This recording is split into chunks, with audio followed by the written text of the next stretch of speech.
Hello and welcome. Thank you for joining us for today's Dublin Festival of History event, The Best Catholics in the World, Derek Scally in conversation with Rachael English. The Dublin Festival of History is an annual free festival brought to you by Dublin City Council and organised by Dublin City Libraries in partnership with Dublin City Council Culture Company. Our speakers today are Derek Scally and Rachael English. Derek Scally is the author of The Best Catholics in the World, The Irish, the Church and the End of a Special Relationship. He has written for the Irish Times since 2000 and is currently based in Berlin. The Best Catholics in the World is his first book. Rachael English is a journalist and writer. She is a presenter for Morning Ireland on RTE Radio 1, and her latest book, The Paper Bracelet, has been published by Hachette UK. Without further ado, let me hand you over to Derek and Rachael. Thank you.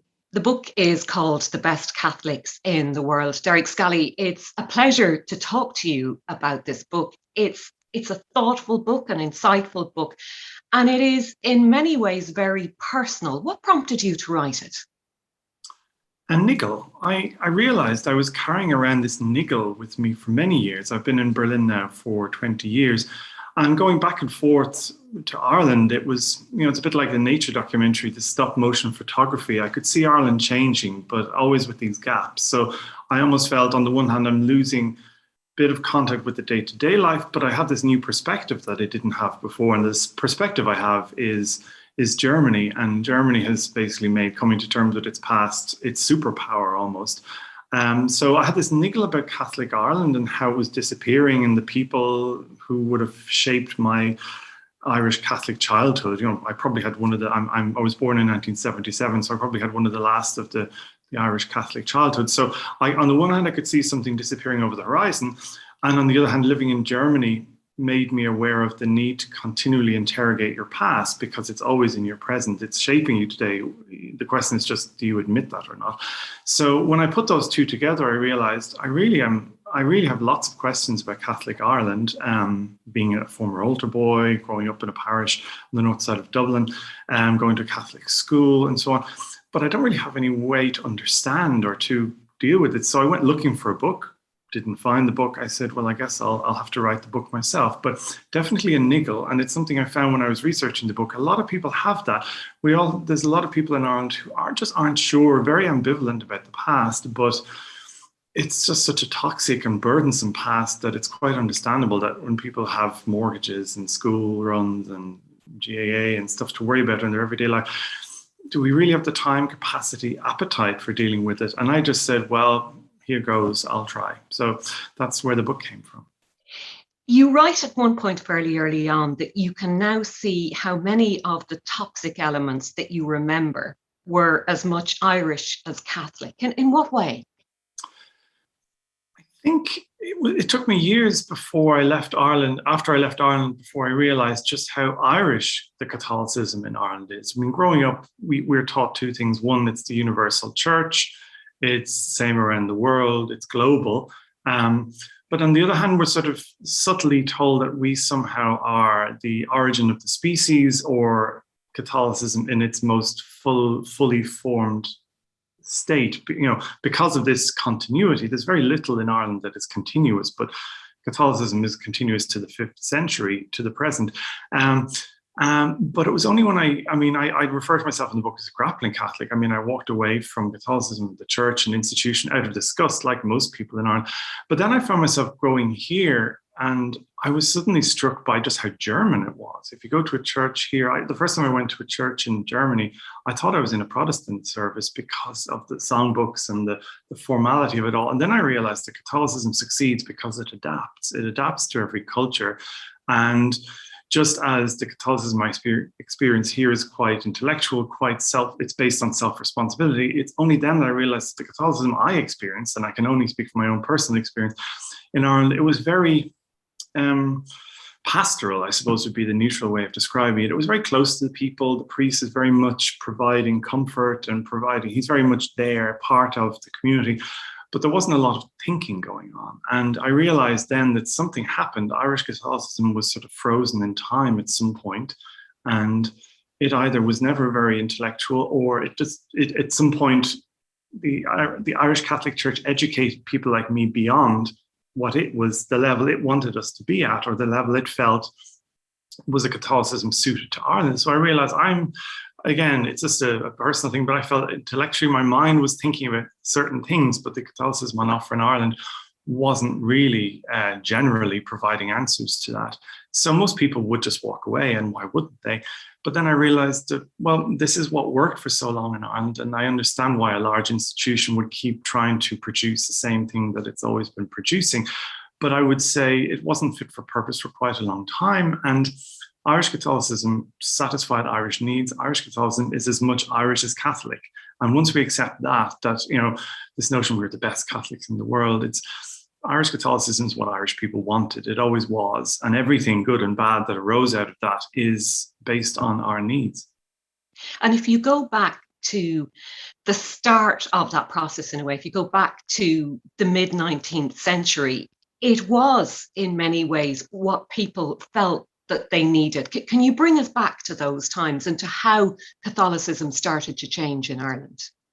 Yeah, I think for me, one of the most striking things, we all think we sort of intrinsically, we've absorbed all of this Catholic stuff, but I was quite shocked at how little I actually knew about the history of Catholicism in Ireland. We just kind of hear, St. Patrick comes to Ireland, monks and nuns go out to Europe and re-Christianize Europe. Penal laws, terrible. Suffering for the faith, sticking with the faith and Irish nationalism merge.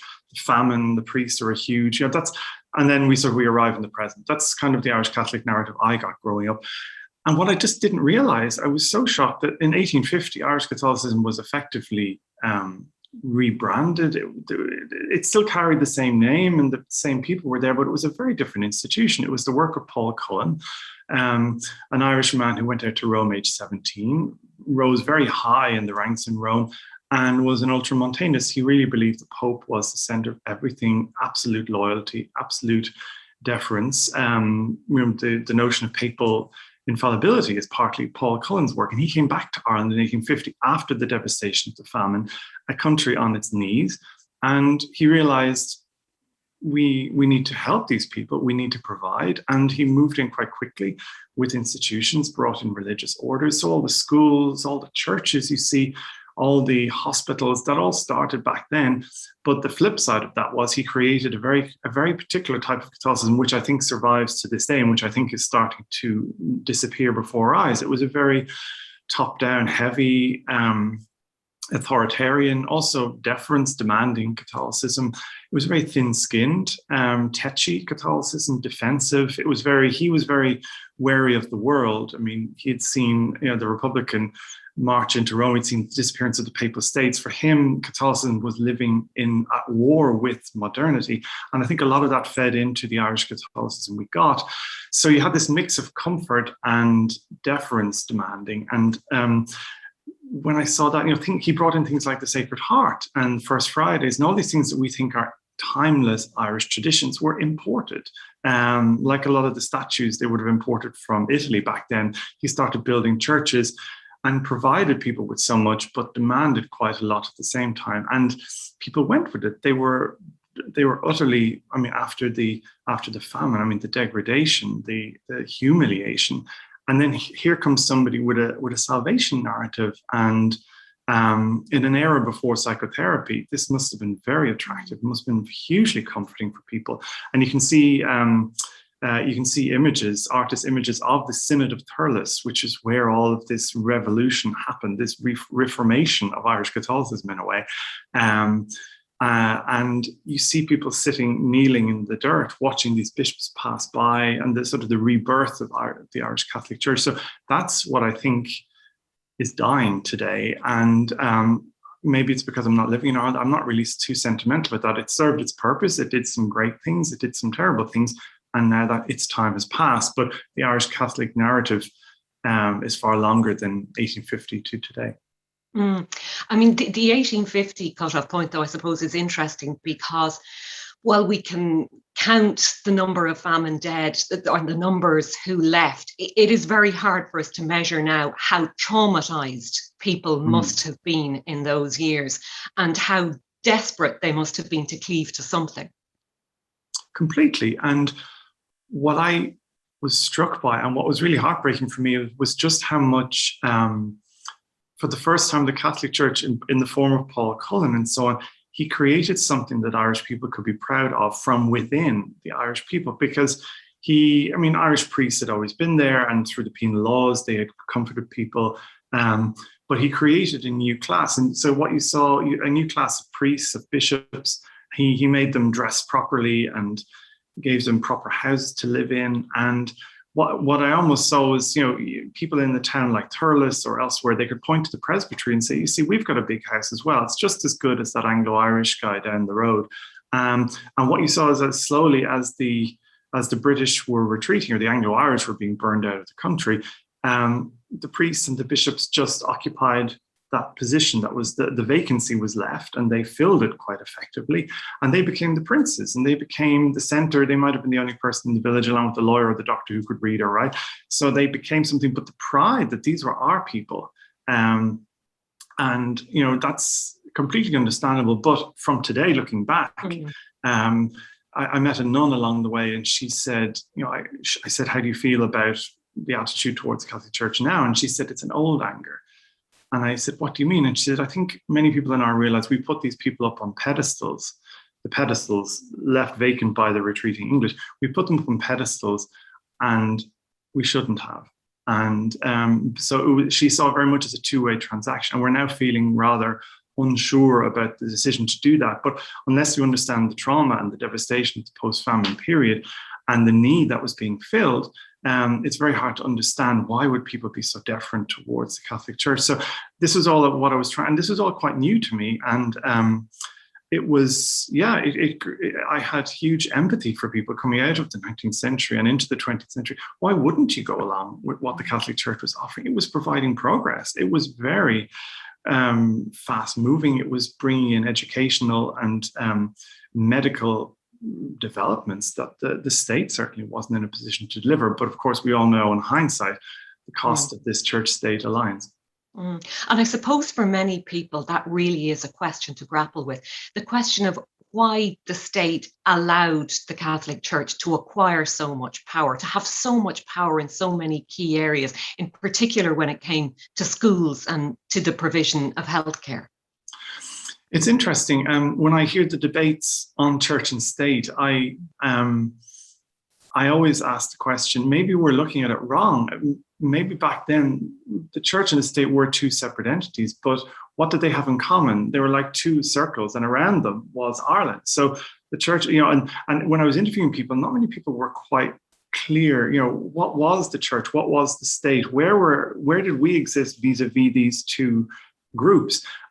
So I think we're actually still not quite sure. Why did the church, filled with Irish citizens, take over healthcare from the state, occupied by Irish citizens? So why did one group of Irish people give power to another group of Irish people with the permission of the population? Because I don't remember any huge revolutions, people saying this is the wrong thing to do. So, and I see this today. So just in answer to your question, it's why did they do it? I guess they felt it was the right thing to do, but perhaps they didn't feel as we do today that these are separate things. They all just felt this is one big thing. This is Irish society. And at the time, I suppose, they were probably the best people, the best suited. I mean, these religious orders were extremely educated, and they were coming in from continental Europe with the latest technology or the latest ideas in healthcare. So, and I guess looking at the Irish state we have now and the government we have now and some of the mentalities we have now, there's often an idea, can we get something for cheap, something good that won't cost us much money? And that's kind of you could call it the Faustian pact that we agreed. And I would say we, when people talk about the state or the church, I would say, do you mean us? Because as soon as we start getting into us and them, we're sort of distancing ourselves from this. Our grandparents and great-grandparents went along with this. Some of them might have even been priests. Some of them might have been government ministers or politicians. So I think we went along with that because it seemed like the best idea at the time. Obviously, the shadow of abuse hangs over the book. And the book isn't entirely about abuse, but because we witnessed so many scandals in recent years, be those the sexual abuse of children by members of the clergy, or be it the people who were forced to stay against their will in institutions. I mean, it's very hard to get away from all of that throughout the book. And as you said just a moment ago, you also look at how we fit into this picture, that it's not just about church and state, it's about all of us. How did you go about tackling those subjects? Because as I say, I mean, there are so many different elements at play here. It was very difficult because on the one hand, it is only one part of the story. I mean, Irish Catholicism goes back to 431, we say, AD, and yet it defines the story. This is the end point of this particular section. Some people would say it is the end point of the story. Other people will say it's the end point of this section of Irish Catholicism. And I don't know which is correct. But so to exclude it would be wrong, but to allow it dominate would also be distorting. So I decided I needed to find key elements or key people who summed up a lot of the best and the worst of this story. So I met with Paddy Doyle, who wrote The God Squad over 30 years ago. And I met with Mary Collins, with whom I had a link through the priest who abused her later on when she finally took him to court. He was the priest in our parish. And then I sought out Cardinal Sean Brady, who was sort of the pride of County Cavan when he became the head of the Catholic Church in Ireland. And then when the revelations of Brendan Smith and what he knew 30 years previously came out, he fell. So I figured these were some of the, and then I went along to the Magdalene's Day in the Odyssey, I think it was 2018. And I just picked out individual events, which I felt, I mean, I couldn't go into some of the residential, the Ryan report, the homes they looked at, and the mother and baby homes report. That was still a live issue when I was researching the book. So I just tried to pick individual issues, but I tried to find people to talk to and to talk to myself, because I wasn't interested in doing another journalist outrage, rehash, finger pointing. I was trying to talk to people as long as they're still there. I mean, Sean Brady's in his 80s, Paddy Doyle has since died. So while I wasn't trying to do a historical work or sociological work, I was just trying to talk to people while they're still here and see what they thought, but actually talk to them themselves. And when I met them all, I think this is perhaps the bit I tried to do differently. I really tried to, ultimate positive regard. I tried to sit with people and say, tell me how it looked from you. For instance, with Sean Brady. I mean, there are many interviews many people know Sean Brady, but he interviewed children who were abused by Father Brendan Smith in the 70s, filed a report, it disappeared for 20 years, and Brendan Smith went on to abuse. Whether or not he could have done more is a matter of hot debate. But when I spoke with him, he's been interviewed several times and always in a quite confrontational way back in the day when these revelations came out. I was just interested in how did he think and how does he think about it now? But you don't get that by attacking. And so I met with him 5 times. So I tried in all of the interviews, but particularly with him, the new element I tried to bring in was empathy. And I think we've reached a stage in the debate now where a lot of the legal confrontations that had to happen have now happened. But if we continue in that mold, in that gear, will we get anything more significant? I would say maybe we need to continue where it's necessary, but also bring in the empathetic attitude, not sympathy, actually empathy, actually really trying to understand, not to condone, but actually really trying to understand how Sean Brady saw the world and why he didn't feel free to report or to keep at his superiors so that Brendan Smith was taken out of circulation. So again, so in answer to your question, I picked individual people who I felt were really deeply thinking about this, and I tried a different approach, which was empathy as opposed to confrontation. I was particularly struck by the chapter in which you go to the event to commemorate and to mark the Magdalene women, the women who lived in the laundries, which you mentioned there. In one way, it was a joyous day. It was good to see people being recognised, but there was also this sturdy seam of sadness running through it as well. And I found it quite an uncomfortable read, almost in a way. Yes, I felt really uncomfortable that day as well. I'm still very ambivalent about it because on the one hand, they did everything right. This was the campaigners who had worked with these women who had been locked up in these laundries for often the most ridiculous of reasons, they were finally getting their due. They were getting recognition in the highest house in the land from the politicians, but from our president, Michael D. Higgins.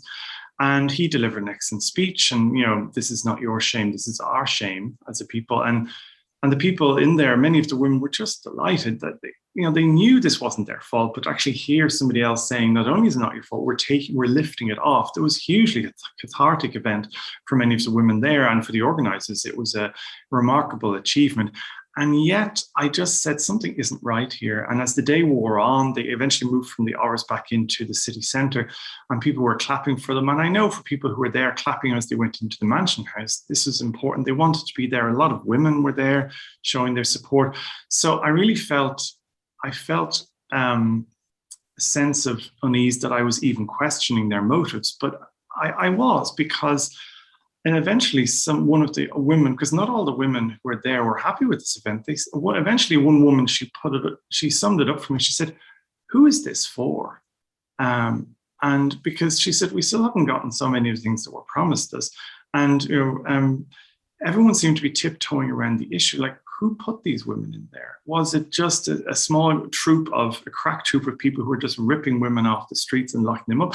Nobody was addressing the issue of clan liability, that in Ireland, in a time, families had to decide which is it to be, our reputation in the village or our pregnant daughter? And who were the people who were forcing families to make those decisions? There was no discussion of that. It was the state apologizing to these people. But I said, on whose behalf? And I definitely felt there's a need for people in Ireland to reach closure on this issue, but wanting to achieve closure on something like the Magdalene laundries is completely the wrong approach, because it's a process. The Magdalene laundries were not institutions. They were a process of removing people from the narrative that do not suit how we view ourselves. And it was a containment facility for shame.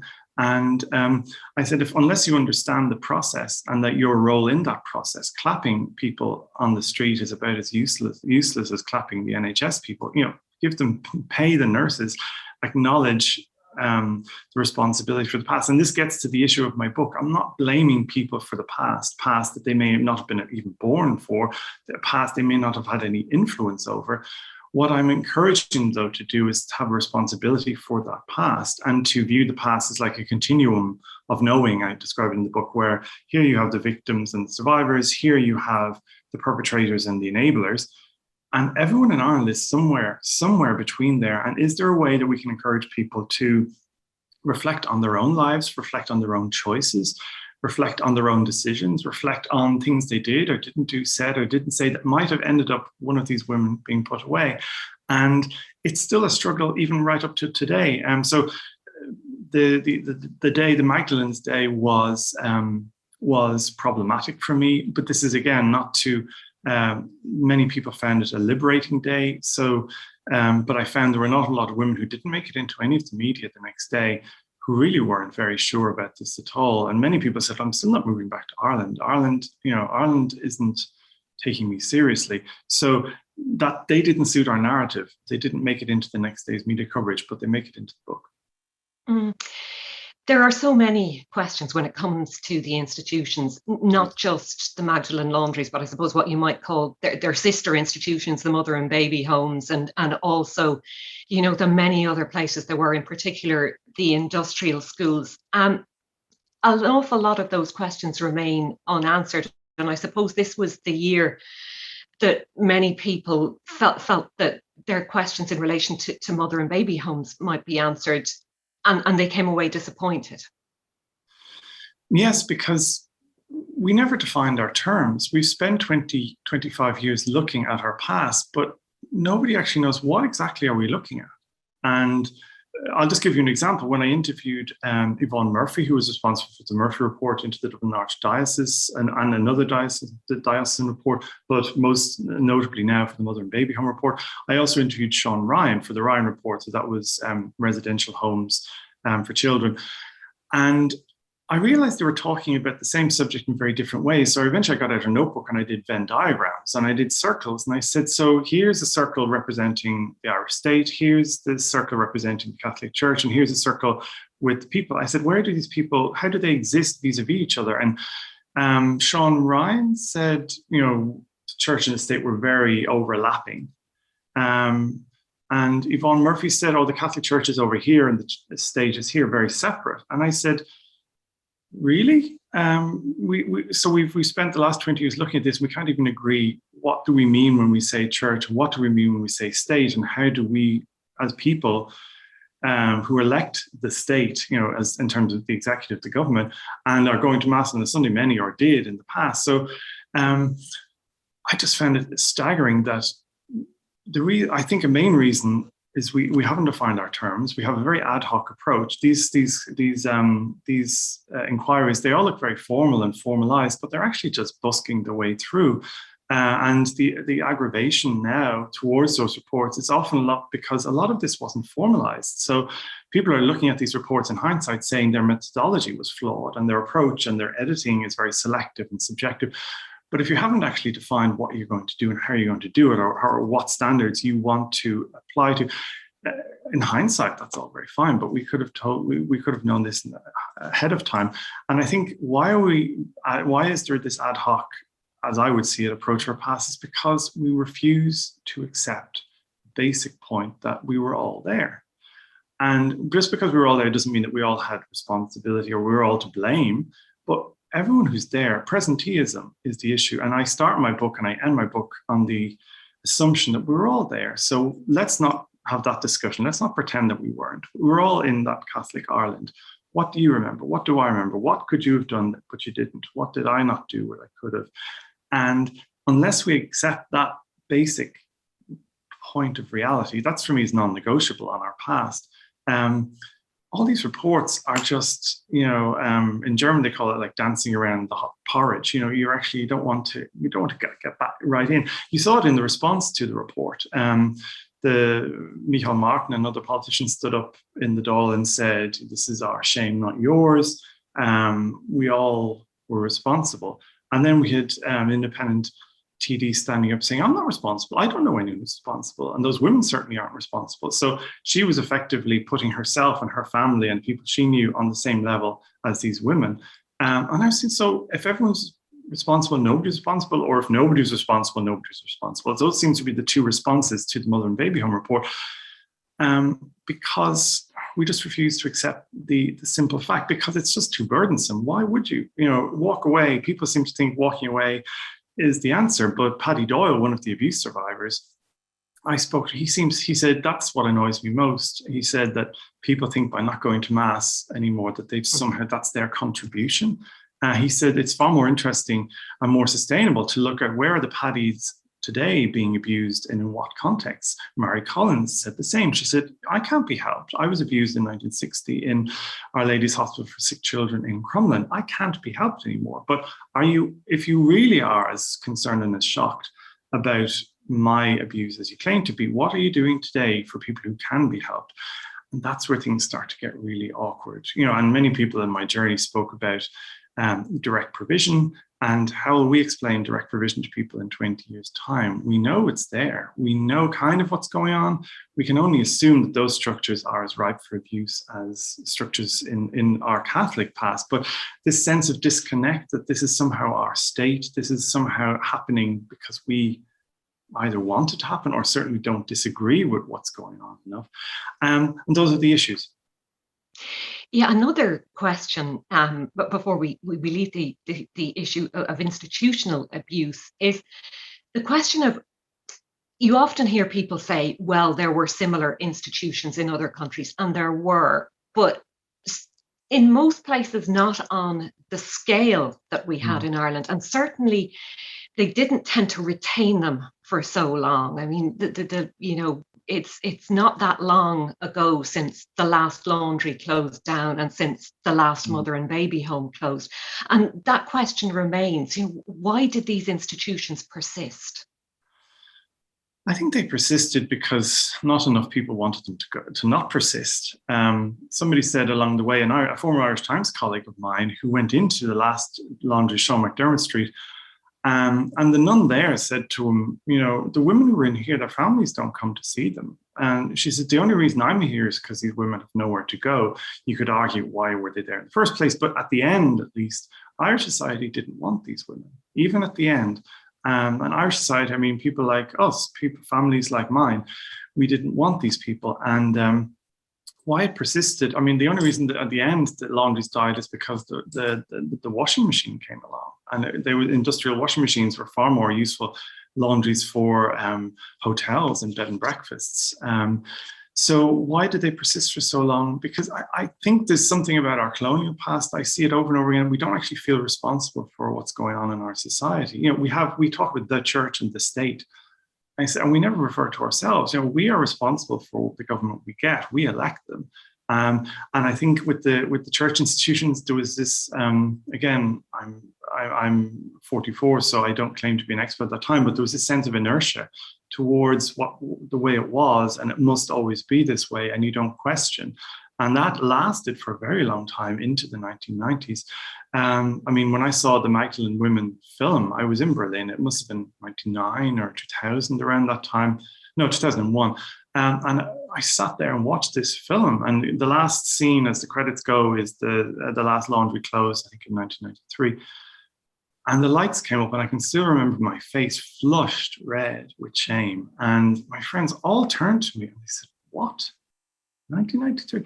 And then they didn't ask the questions we asked, and they said, "Why did people allow that to happen?" That was the question in their minds. And that's the question we tend not to ask in Ireland. And instead we disappear down these rabbit holes of whataboutism. Well, what about here? They had this, what about there? And we'll do anything to avoid actually discussing, why did we want this, or why did we feel it couldn't be different? Because once you start asking those questions, you actually are those are questions you could ask about Ireland today. Why do we want the housing situation that we have? But that's getting, so for my book, is while it's about Catholic Ireland and its past, the dynamics and the sense of power or lack of power, they continue regardless. And you can stop going to church, you can demolish churches, but the dynamics in the foundations, they continue. And the deference today, whether it's to tech companies or to hospital consultants, I mean, the dynamics are still there. As you talk about dynamics and power, I mean, I was struck reading the book that in one way or another, the issue of class comes up again and again, not just in terms of the institutions, but also in terms of the way priests were moved, priests suspected of abusing young children were moved from one parish to another. And you also talk about your own experience growing up, about how girls from one particular area were treated horrifically, like dirt, you say, or a woman says that to you, a woman you're interviewing, and even more. And it is, again, it's one of those issues that we can be very uncomfortable discussing in Ireland, but it's hard to avoid in this book, the issue of class, the issue of social background. Indeed, because I think it's I'm not an academic, but I think that's the great unexplored issue. I mean, there's been a lot of focus, perhaps even still too little focus on victims and survivors, and particularly the church attitudes to women and women's bodies. But we've saw through the abortion referendum a lot more discussion, or people are at least more familiar with those discussions. You can always have more discussion. But the class issue we don't touch. And I touched on it briefly in my parish. It's St. Eden Moor, St. Monica's. It's a working class parish on the north side of Dublin, built in the 1960s. I grew up on the edge of it, but it was mostly corporation houses. But the women who were in the house with this abusing priest, Paul McGuinness, he knew exactly which families he needed to go for. It was the family with the 8, the 10, the 12 children. And even in the schools, they said the nuns, they could just sense who was who, and they would treat people differently. And they were trained. This is how Ireland operated. This was acceptable. And it's quite uncomfortable now. I'm not living in Ireland anymore. I'm not an expert on this, but if I was to, the next stage of historical questioning or interrogation, perhaps it's happening at the moment, would be would be the class issue, because I think once you crack that, you're then forced to look at the pedestal situation. A lot of priests and nuns would have come out of a middle class situation. Why did Irish Catholicism become so sex obsessed and I think Joe Lee called it, turn sex into a snare? Because middle class Ireland didn't want to fall back into the famine, didn't want to be subdividing land between one heir and another heir and another heir. So they demanded a theology in Ireland where sex was a snare. And this middle class thinking, that theology would have been very damaging, as we see with the Magdalene laundries and so on. But that middle class continued through the 20th century, and that, the Irish Catholic middle class, a lot of them would still be churchgoers. So the middle class have a lot to answer for, because I never really, I grew up in Northside Dublin in the 80s and 90s. I never remember hearing about too many abusing priests in Rathgar. Maybe there were, but if I was to do a little map of the Archdiocese of Dublin and put pins in, you hear an awful lot about Ballyfermot and even more. So, maybe they just had more watchful parents. Maybe they just could afford lawyers, so priests knew not to try it on. But the notion of sensing weakness, who can we prey on? So the class consciousness was always there in many of the abusers. That's a common pattern. But also in terms of power, that people in a parish like Edenmore would have had absolutely no sense of agency. So you kind of blame them for their own abuse, and at no point in the book do I do that. But the sense of agency, the sense of class, these are issues that continue, and even outside of the Catholic context. In the book, you also speak to quite a few people who maintain a strong faith and who are involved with the church in one way or another. Tell us about that experience, because some of the stories are really fascinating. Yes, I think one of the most interesting stories about Catholicism in Ireland today is not the people who've left, but the people who've stayed. And I often feel they don't get the respect they deserve, because not everyone who stayed in the Catholic Church is stupid. Not everyone who has religious belief is stupid. Many people, as I said earlier, a lot of what we got as religious education and so on, to my mind, was actually quite primitive. So to walk away from that saying, well, that's just ridiculous. I agree, it is ridiculous. But the notion that there's a Catholic intellectual, that you can have an interesting debate in your mind between faith and doubt, which is something that's often in my mind, I find that quite interesting. But there's a lot of people in the Irish Catholic Church who feel that way. But there's an awful lot of people who just have they have their own faith. They have their own relationship with God. They use this to improve their lives. I have lots of aunts and uncles who have this. They've also walked away from the institution. They're still physically in the building, but they're not going to take any nonsense from priests and bishops either. But it's important to them, and it grounds them. And I would say it has improved Ireland tremendously. And as it disappears, I think you can see a new harshness in Ireland that, considering the circumstances, shouldn't be there. We've walked away from this source of harshness, the Catholic Church. And the course I attended, it's called Pathways. It's offered in the Dublin Archdiocese, I think around the country as well. And it just allows adults it's like religious class for adults, but not as annoying as I remember religious class to be. It's very much a discussion. People will be presented with an issue, they will read about it, and they will discuss it. And I found it quite intriguing, because at the end of the day, Catholicism, Christianity has been around for 2,000 years. It has survived for a reason. Just because many Irish have turned their back on it, I don't think Christianity cares if the Irish are there or not. But these people do care, and that's why they're there. And I thought, if Christianity or Catholicism is to survive in Ireland in any way, it will be in this context. It's adults approaching religious questions or questions of identity, philosophical questions, existential questions, but building on their childlike knowledge. Most of us have a childlike knowledge of religion. I think that's what makes it so uncomfortable to a lot of us, that the language and the terms we have are sort of stuck in our confirmation suit in the wardrobe.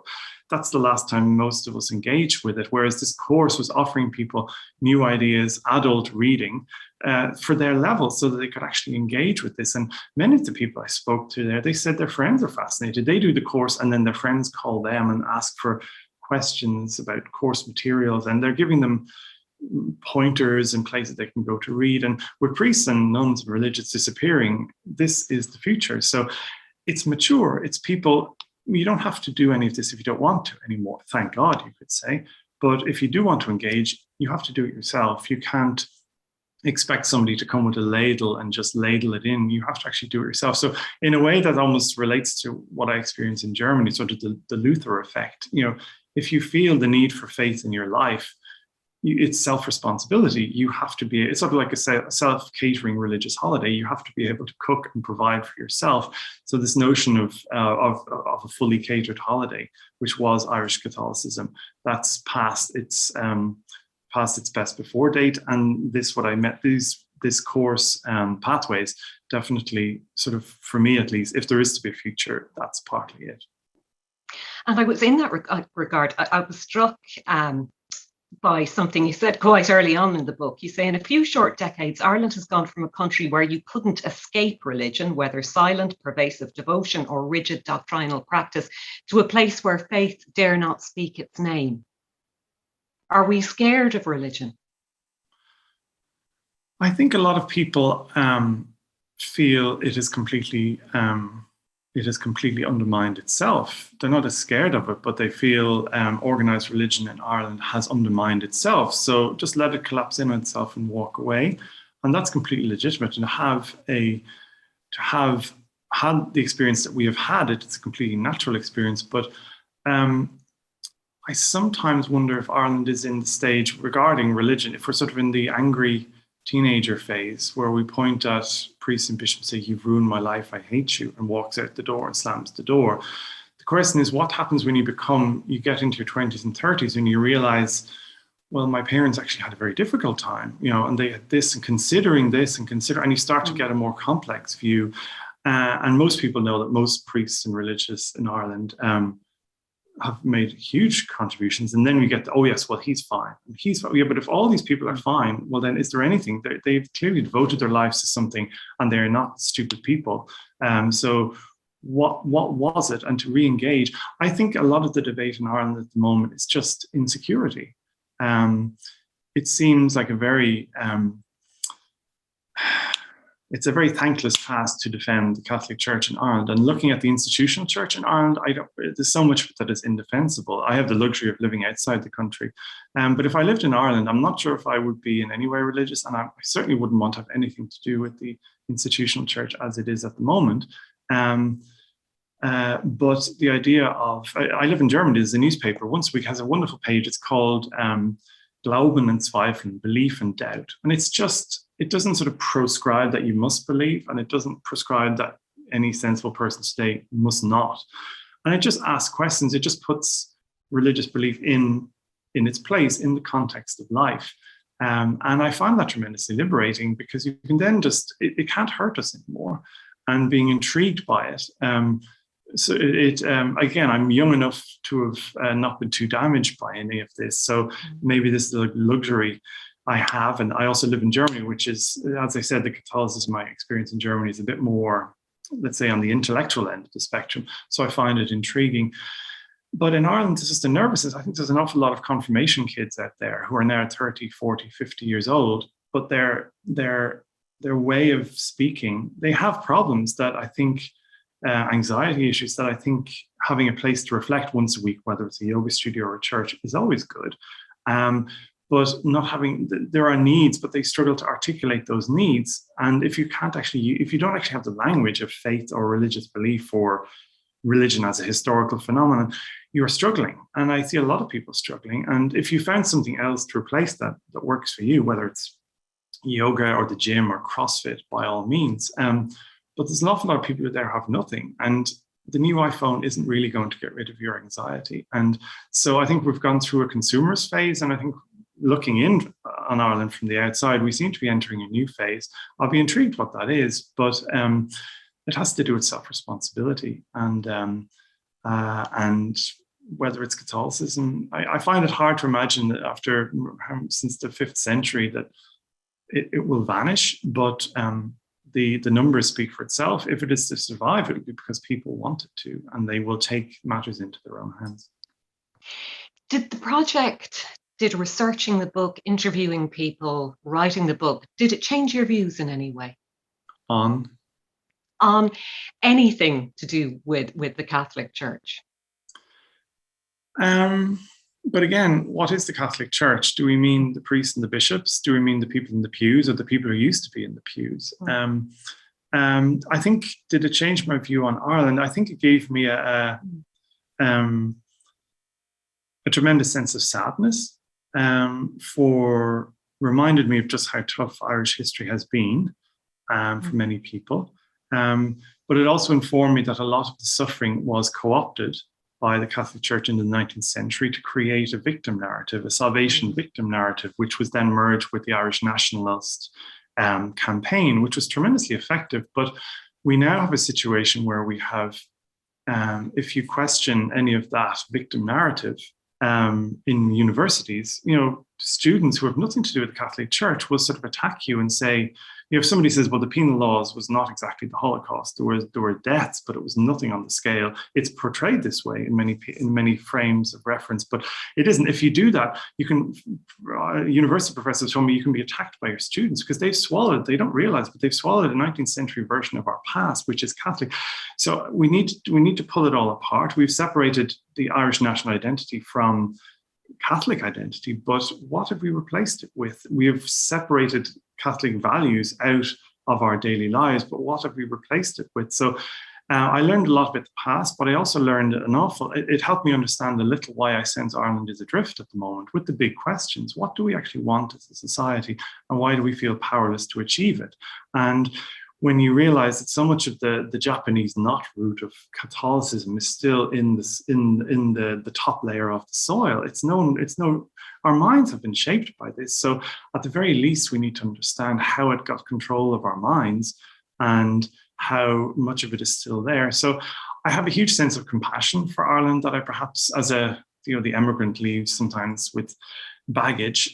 So I'm much more at peace with Ireland. But what I'm slightly nervous about is the younger generations who feel they just can't understand it. They've never been inside a church. Catholicism is not a frame of reference for them, which is fine, but they just can't understand. They cannot imagine, and so they reject it. And I was very worried for a long time that you have one camp in Ireland who says Catholic Ireland wasn't as bad as everyone claims. That's the media. Then you have another camp saying, yes, it was, and we've walked away and it has nothing to do with us. And then you have this 20, 30-something generation coming up who feel this has nothing to do with them. And I say, this is from the German experience. This is when the problems begin, because if you have no sense of ownership of your history, or if you reject the non-flattering parts of your history, you've just left a door open for things to happen again.